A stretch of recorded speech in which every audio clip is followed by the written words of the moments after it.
नमस्कार, मी अंजली कदम आणि मी बनवणार आहे चकली. मी आहे रामबंधू. तर ह्या वर्षी मी रेडीमेडच पीठ घेऊन आलेली आहे. तर इथे मी 3 वाट्या पाणी गरम करायला ठेवलं, त्याच्यात 1 चम्मच तेल टाकलेलं आहे. आता ह्याला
आता तेल आपलं कडकडीत तापलेलं आहे.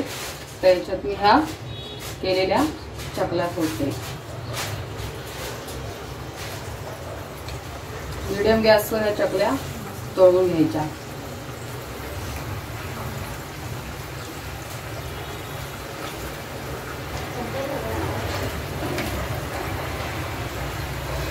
चकली बघा, चकली झालेली आहे आणि वेळ माझ्याकडे नव्हता, त्याच्यामुळे मी शेव सुद्धा बनवून घेतली. पण शेवची रेसिपी काही मी तुम्हाला दाखवू शकली नाही.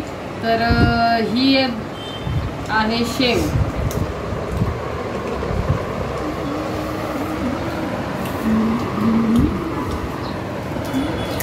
वेळ पण खूप कमी आहे आपल्याकडे.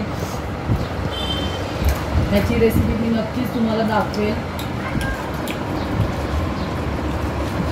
तुम्हाला जर चकली आणि शेव आवडली असेल तर कमेंट बॉक्समध्ये कमेंट करा आणि लाईक, शेअर, सबस्क्राईब करायला विसरू नका. बाय.